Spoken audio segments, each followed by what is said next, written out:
starting wants to play either a weapon lane Kestrel or they want to play a CP Kestrel. But that is super risky against a Grace because of the range 9 Benediction that can get on the Kestrels extremely easily. I really want to see them just go with the Vox. They're going to first pick the Kestrel. They're not even going to... Yeah, wow. I don't really like the Kestrel first picks. Like you mentioned, it is very risky, and it's... yes, you can flex it into the jungle if you want to, but it's very likely going to be in the lane for starting all over. And as you mentioned, extremely risky pick with the Grace there. And now there's, obviously Immortals are going to be able to pick 2 things that could counter it as well. I mean, it is a very risky pick, but I feel like starting all over is a very risky kind of player. He loves to go for risky situations and try and pull off the greatest opportunity that he can. And Kestrel is something that we saw him do excellent work with during the group stages, or during the regular season, sorry. We'll see whether he can bring that to the stage. He needs to bring something to the stage right now if he wants to stay in the series. Yeah, and I think Immortals here will probably take away the Catherine because that's something that Afro plays extremely well on. Actually, they're going to take away the Lyra. They're not a Lyra instead. So that gives Hammers the Catherine. And then maybe they want Archaic on potentially a Samuel or flex that into a CP Kestrel. We'll see. Or could even go with the Catherine Baptiste if that's left open, because Baptiste not likely to be picked up with a Grace. Those two don't really synergize too well together. But it is a possibility now. If they do grab the Catherine, they could try and get the Baptiste, or grab the Catherine, grab the Baptiste first. Yeah. And you're very unlikely to see Immortals pick up Catherine. Them into weapon power. But then Immortals will do a Catherine with a weapon Grace maybe or something. I don't know. If they want this to go to game 4, maybe. Well, we'll see where Hammers are going to go with this one. It certainly feels like Baptiste could be a very solid pick, but I mean, maybe that's just not a composition they want to go for. Okay, so they're not going to opt for a Baptiste. So there's going to be a weapon glaive lane probably when starting. He actually plays a weapon glaive extremely well, and it's going to be a CP Kestrel here. And they probably took the glaive away because glaive with Grace, it's actually pretty deadly into a Kestrel weapon or CP. I mean, glaive with Grace is pretty deadly into just about anything. It's an extremely strong duo. It's right up there with the Idris. Anyone that can have that really strong dive potential is extremely strong with a Grace. So I still expect Immortals to try and find someone who has that dive potential for T-Tigers to be a big playmaker with. Glaive there with a 50.6% win rate there, just peeking over the average there, but definitely an incredibly strong pick going into Kestrel specifically. Oh, the Baptiste comes out, and that means it's going to be a weapon power laner. Potentially Ringo, Gwen here could work as well.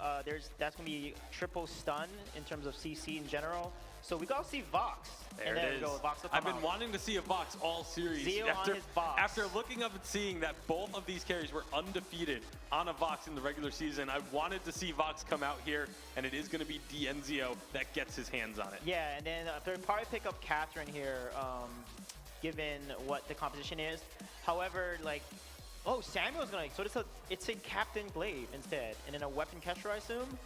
It's a very interesting draft here on the side of Hammers because it's kind of smart because Glaive is not good into Immortals composition. If they do a lane Glaive, he will get CC'd and destroyed by Grace and the Baptiste. And Vox is just really mobile. He can just jump around the Glaive, so a weapon Glaive would not work in that situation. So I do like how they changed their draft up a little bit here. I'm interested to see how this one's going to play out. There is a huge amount of weight on the shoulders of these Hammers players right now. If they want to keep their tournament lives, they have to take this game and they have to look towards a reverse sweep. It's certainly a tall task, but we've seen crazier things here in the Vainglory 8. It's time to get into Game 3 of this series and see whether Immortals can turn it into a hat-trick. Well, there we go. Hammers, they need to find the reverse sweep now. They are on the ropes of not making it to day number 2. Immortals with 2 very definitive games. We'll see if they can pull off a third. I think this composition from Hammers is a lot better. They can look to be very aggressive in the jungle early on. A lot of people say that the Baptiste-Samuel is a skill matchup. I've always felt that the range advantage that Samuel brings is often sort of overlooked in how good he is into Baptiste specifically. But again, if they can get rolling in the early jungle here, get Samuel moving, get him into lane to siege that first turret of the game, that could be where Hammers look for a win, or even try and get an advantage. Because let's start from square one here. Hammers have to get an advantage to even think about a win. They need to play this early game smart. They need to play this early game solid. There is no way they can give away the same level of pressure that they've given away to Immortals early on here. Hammers need to get off to a flying start. They will need to. At least they banned away the Adagio. That was the big question mark Will they or will they not ban it away from Dienzio? 10.0 KDA right now as of game number 3. We'll see if he can extend it or will Hammers deplete it. We'll have to wait and see. This could be the third and final game here if Immortals take it. Hammers need to find this reverse sweep to move on to day number 2. We're on to the Fold. If you're a betting man and you might bet against Immortals with Dienzio's 6-0 record on Vox, I assure you the odds would be very, very good in terms of return, because Dienzio is unbeaten on this hero this season. Playboy after starting an aggressive move into the lane here, just helping starting put some pressure on, pushing that wave into Zio early on. Starting all over, we already pegged him as the newest up-and-coming star, but Dienzio's pretty sure he's firm enough now to say that actually no, I am the star here on this stage. He's proving it thus far. Playboy Afro looking for a small engage here, but with Max Green in the wings, is it going to be able to find Dienzio? Tigers putting a little bit of pressure down onto Archaic now. Archaic trying to just try and push Tigers away here, but with that vision control, they can see Archaic moving in and out of his brush. They'll know that central Treant is still available, but it's going to be a very, very passive start for both of these guys early on. They're looking to put their advantages and put pressure on in the lane here, which is very interesting, because they would have felt that if you can get Samuel rolling against the Batiste, you can start to put some huge pressure in the lane towards the 5-minute mark. This way, you're going to try and, I guess, pressure out Dienzio, but I don't think that's going to work easily. You've got to get through the Grey. She's got great peel against that glaive as well. And Zio is obviously very good at negotiating his way around CC with that Sonic Zoom. I want to point out to everybody in the audience, everybody watching the stream as well, you did predict it. You did predict the Vox in the draft. Oh, thanks, bud. It's all right, no worries. You know, you need to give you the credit you deserve. I think the Gwen and the Ringo would have been fine, but they're very weak to Glaive specifically. Vox less so, because you have that ability to just use that Sonic Zoom. So even if you get Afterburn, you can always Sonic Zoom to reposition and start kiting. Glaive and, Gwen and Ringo, if you do get Afterburn, if you do get caught out, they're a lot more vulnerable. So, and Zio is just, you know, they want this very mobile composition here from Hammers. They want the ability to, from Immortal, they want the ability to either kite backwards if necessary, or chase down the likes of Starting to try and keep their tags on it. Because if you give Starting space in this Kestrel, if you allow him to flank, if you allow him to find positions easily, he is going to burst someone very quickly. Remember that the weapon power Kestrel build that is quite popular right now hits like a truck once it gets those 4 items underway. So you always have to be very, very conscious about where that weapon power Kestrel is. And if you give her enough space, she will run away with it. That's what Archaic's going to be able to produce as well, with that Drifting Dark and the Oblivion. So we'll have to wait and see how they do work together in these fights. Now T-Tigers walking into Archaic. That dueling potential is absolutely massive in the early game. Well, Jane's going to come through. That mojo was just ridiculous, 300. Oh, Playboy Afro hops over the wall. Hey, buddy, you're very low as well. It actually has to boots away instead. That is the one advantage that you can have as a Batiste. If you actually get into close range before Samuel can use that Malice and Verdict from range, you can negotiate your way around those Malice and Verdict missiles, and obviously then just spam your bad mojo and get the massive damage onto a very squishy target. Archaic is just being out-rotated by T-Tigers, and the fact that T-Tigers is getting into position to find these catches onto Archaic more quickly than Archaic can find that range. Again, he's just going to face-check T-Tigers. Oh, once again. Max Rini is here as well. T-Tigers might be looking for a little something more here. Starting all over has rotated down from the lane. And with Playboy Afro on at the sidelines as well. It can be very hard to actually determine where he is. Actually, is going to get afterburned into the fray. However, Eldain is going to come up, and that's going to be a big Holy Nova from Max Green to disengage. But Archaic, not quite done with them. Actually trades up a lot of damage. And in fact, Hammers are going to be more than happy with that trade, it seems. Hammers maybe now looking towards Starting, getting incredibly fed here. They've let Dienzio do his own thing. He's now picked up that Poison Shiv, the classic first item on a Vox. He'll work towards what is likely going to be a Sorrow Blade. There is a case for the Tension Bow, but the DPS with the Tension Bow Poison Shiv build on Vox is very low right now. The only reason you would consider a Tension Bow this time round is you've got 2 very squishy targets that you want to take down. So Tension Bow could be good in that scenario. But the classic build on Vox in this current update is the Poison Shiv into the Sorrow Blade, and then that just gives you the damage necessary to then work towards that breaking point and start stacking that in the late game. I feel that the Tension Bow build now for Vox is just too low DPS, so we'll have to see where Dienzio makes his choices. But again, if you were to go Tension Bow, it is perfectly fine into a double squishy, but you may find that the DPS in the late game is not quite as good as it was on 7.16. Now, Immortals have the prowess in the lane. They've got the ability now to push out with Dienzio picking up that poison shiv. It's going to be a lot of the healing being denied as well. Playboy Afro on the side. I just can't imagine a world where actually Playboy Afro makes a play onto someone like Dienzio. They've got Max Green to back them up, go in with a benediction, Holy Nova someone up, and just make sure Starting All Over can't get his damage down. How do they actually play out these team fights if you're Hammers right now? It's really difficult because I think one of the major things that you do have is this, the range advantage. You've got incredible siege, you've got incredible poke with those glimmer shots and the Malice and Verdicts. That is where you can get a lot of work done here. Dienzio refusing to let them go. Holy Nova is going to miss, but he's happy just to 1v1 Starting All Over. Oblivion's going to sling one, but the rest of his team are just going to fall with him, or almost with him there, as Playboy Afro does use the afterburn to get away. Immortals once again finding first blood, and it will be on T-Tigers. Tigers now moving into the back of the jungle here. Just looking to steal away things. I like this move. They're not going to get the first turret because of the wave clear coming out from Archaic, but they can get some of these camps down, and T-Tigers will steal the healing camp and just walk away very happily. Archaic's going to boots in. They want to contest this Treant here. Yeah, they do. Max Green is here also to join the party, and the Sentry as well is making his appearance, but Hammers can't really find anything off that. The chunk, the little chips of damage Immortals can do to Hammers' turrets is going to be invaluable to them later on because, like you mentioned, Hammers, their siege and poke potential is just so strong. So when you have a Samuel and a Kestrel, you want to be the team shoving waves and putting pressure onto turrets, especially around the 5 to 7 minute mark. The fact that Immortals are the ones that are pressuring turrets, and the only times that Hammers ever get the opportunity to move onto the turret is when they are either counter-pushing or responding to Immortals. It shows that there is a serious lack of proactivity from the Hammers composition. When you run this composition, the one thing that you have is incredible mid-game siege potential. You can just walk up to the enemy turret, Malice inverted in Drifting Dart, use those glimmer shots, and take a turret very quickly. They're not finding those opportunities readily enough here, and if they are, Immortals are responding very quickly. Benediction in, Ordain's going to come on, Starting All Over trapped in a different space than he wants to be. Does use active camo to get away. T-Tigers now going to be in the fray as well. Dienzio still fighting back, but he's just going to get killed by Playboy Afro. In fact, a 1-for-1 trade is Starting All Over does fall as well to Max Green.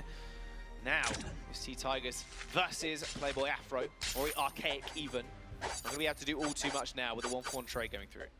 T-Tigers picked up the Shatterglass, so huge damage against double squishies. Shatterglass is classically very good into these types of compositions because your bad mojos, especially when empowered, are going to hit very hard. Going to get another couple of steals away here. Max Green gladly going to accept that. Dienzio actually cancelled quite a few basic attacks in that fight. Didn't quite find the killing blow quickly enough, but is working towards that Sorrow Blade like we said, so he's going to go down the more accepted build path on 217. Which is just that Sorrow Blade giving you better damage output as the game progresses. The problem with the Tension Bow on Vox now is that his damage output just isn't good enough in the late game. And once he gets that Sorrow Blade, wait a second. Oh, Dienzio gets repositioned, but Max Green wants a chunk of the action. Starting All Over, got jumped on there, just immediately had to disengage. That was really nice from Max Green, because not only did he provide the shield for Dienzio, he also started body blocking those glimmer shots. They're going to get the first turret of the game at 8 minutes here. Ordain is going to come out. Playboy Afro. Oh, that was a bit of sneaky BM.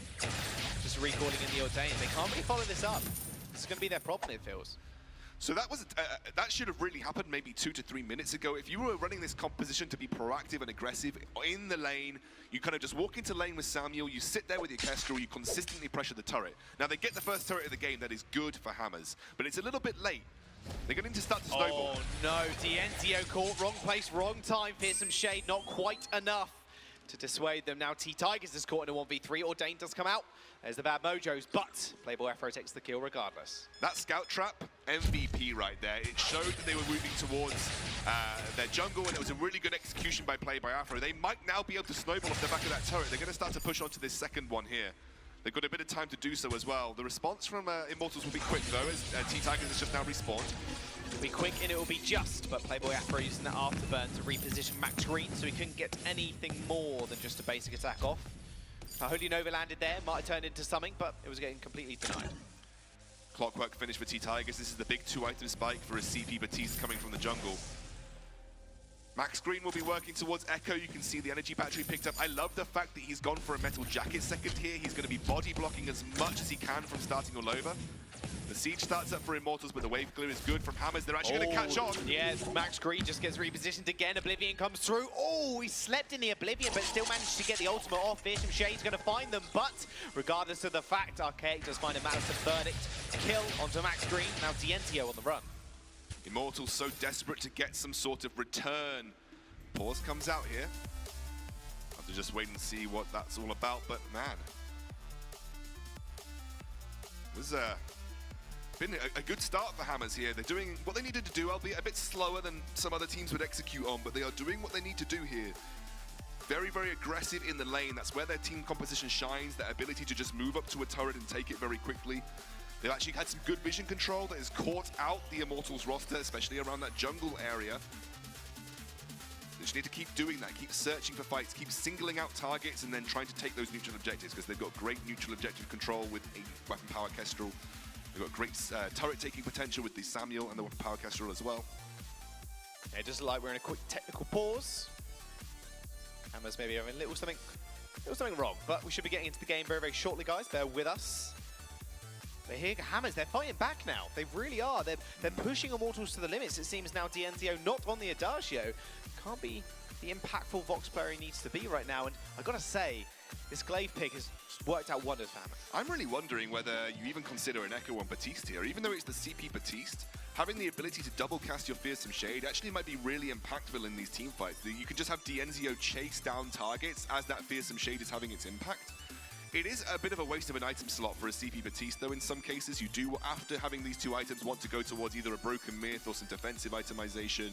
So it's something that's maybe further down the road, but if you could consider this as your 5th item that isn't your boots, maybe something worth talking about. See if he does want to go down that route. He has got Shatter Glass in the Clockwork. So just wants to get that massive amount of crystal power. Dientio, though, hang on a second. Wait for it's going to come out. Overstepping a little bit too much. Hammers just strike him down. Immortals, what is going on? This is not the Immortals we've seen in the last couple of games, and Hammers actually now taking advantage of the misstep. Maybe we should rephrase that. That's not the Hammers that we've seen in these last 2 games. Hammers now really starting to make use of their, compositional advantage, the ability to pick out a target so easily. Reflex blocks have to be, considered pretty heavily for these members of Immortals right now. T-Tigers has only just picked up his. Max Green doesn't have a Crucible, so it comes down to the carries to make good use of these abilities. You also got to remember that Samuel possesses one of those abilities that demands, in some cases, a Crucible. He's got the Oblivion. It's a team-wide impact ability where if you don't have a Crucible, it can have a devastating effect on a team fight. And Max Green is choosing to prioritize an Echo over the Crucible here, meaning that he's looking for single target damage reduction and sustain in these fights over the protection of the team-wide impact.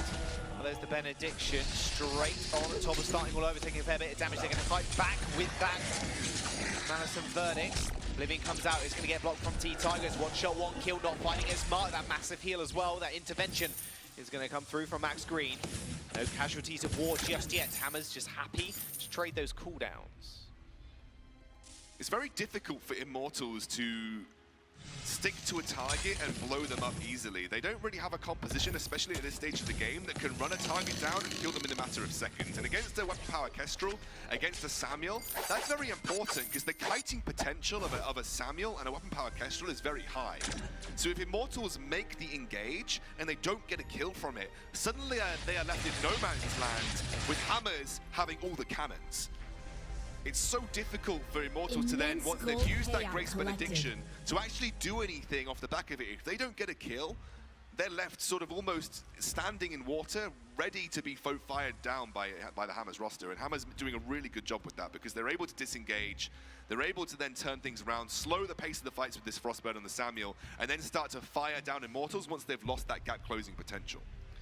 Playboy Afro and Archaic, first time on stage. Now maybe their nerves are disappearing.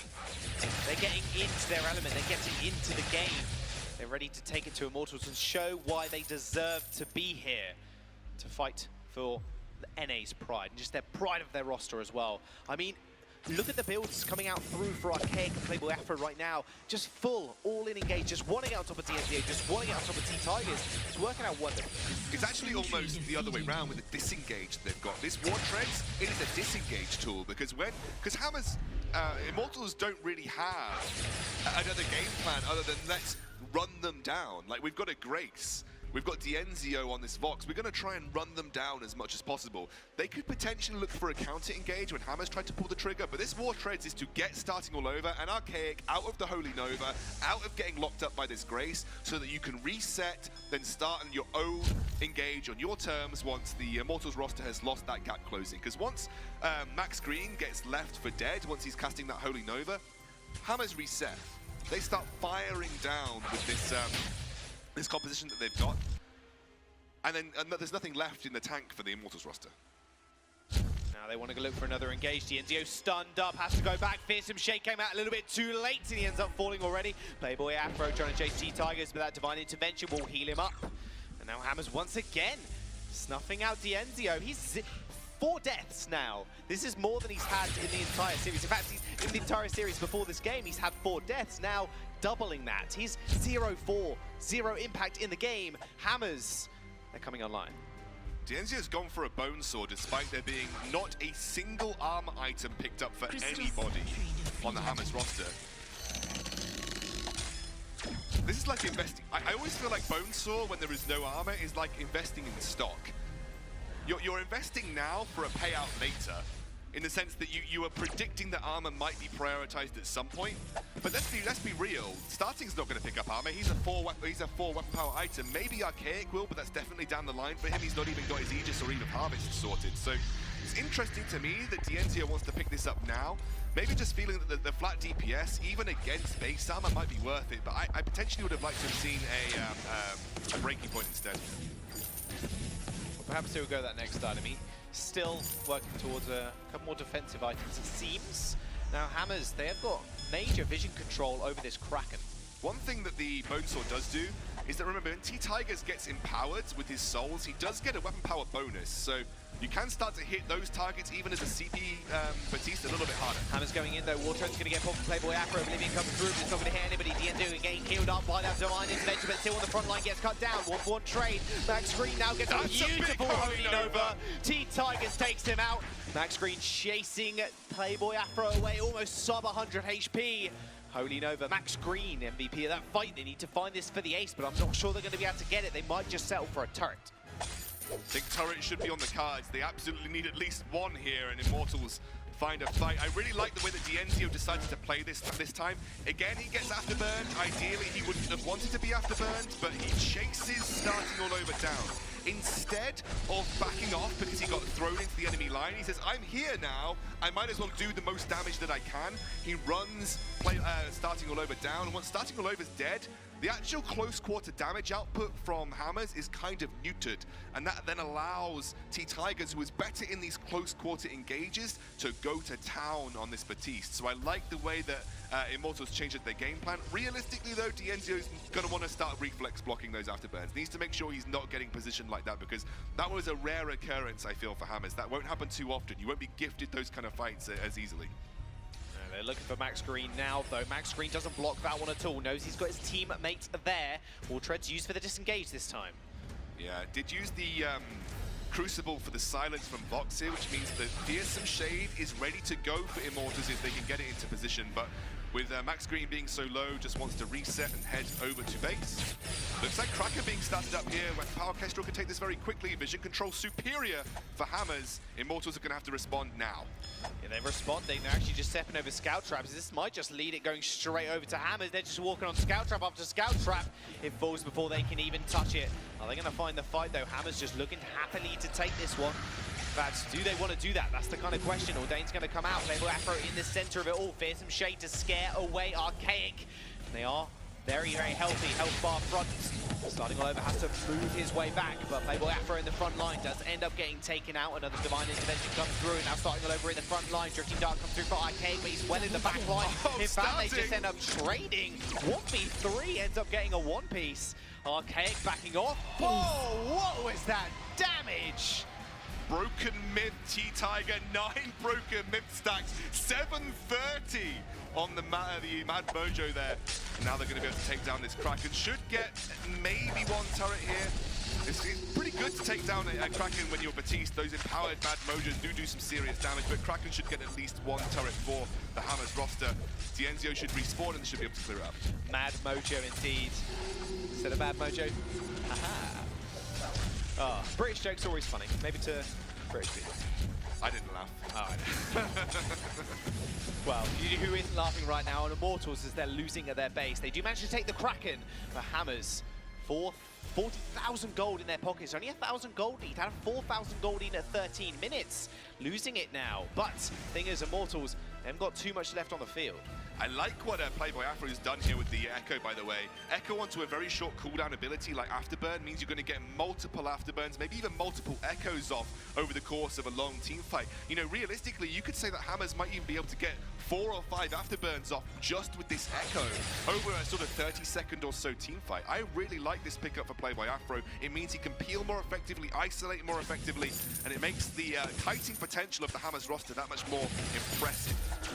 Echo was buffed on this patch as well. No surprise we are seeing it once more. Massive stun actually. Active camera's done onto Max Green. Has to exit the fight instantly. Fearsome Shade's going to scare away Arcaic and now starting to lose in a 1v2. Oblivion's going to come through, but Dienzio dodges out. They find the kill. He's going to get healed up as well. And now Hammers, they are losing the last couple of fights, but Arcaic, hang on a second, you've just been left almost dead alone there. Playboy Afro did get the recall off, but it's going to join him again. Now, Immortals looking to press on. They've started to rejuvenate some of that impressive play that we saw from them in the first 2 games. They don't want to let this go to a 4th. Dienzio's picked up his full build. Almost going to finish up that Aegis, I suppose, and also the boots, but the armor is now there. And again, against something like a weapon power Kestrel, the armor is so important. That's why Max Green went for a metal jacket as second item, because it allowed him to body block and survive these glimmer shot hits more effectively. It's very good against critical strike, because you, again, have a massive reduction in the critical strike damage that you take as well. Starting all over has gone a bit more of a mediated weapon power Kestrel build here. Some weapon power Kestrels chose to go for the tension bow into double crit, but with the tension bow nerf, this feels like the best weapon power Kestrel build you can get. Gives you that longevity of the breaking point as well. Immortals gearing up for a push here. That range advantage from Hammers is being used ever so slightly. Benediction's going to get the slow. Playboy Afro going in, rather aggressive. Couldn't find anything on Dienzio. Actually just shoves him back towards his own team. Did pop the Echo, mind you, so did have that available again very, very shortly. Mordain comes out. Playboy Afro once again the target of that one. Oblivion's going to come through. He's actually going to sleep one of them. Dienzio, look at where he is over the wall. They lose one already, but there's Playboy Afro going straight into target. He manages to fear one, but he ends up falling regardless of the fact. And now Dienzio's going to get repositioned again. Can't even trade up a kill. Ace for Hammers. And now they're going to walk down the lane towards the base. 40-second death timers. This could be it. Yeah, positioning from Immortals a little bit all over the place there. Dienzio not quite able to join his team, and then looks like Hammers are going to run this down to try and take this 3rd game in the series, making a comeback, looking for that reverse sweep, and Immortals, they're not going to get a clean 3-0 here. Oh no, they won't. One turret falls, the next one soon to follow. Hammers fighting back against Immortals. They take game number 3. It took them a little while to get online in this game, but they found the advantages of their composition eventually. Had the ability to take down that first turret, were utilizing that superior range in lane. And every single time, isolating key targets.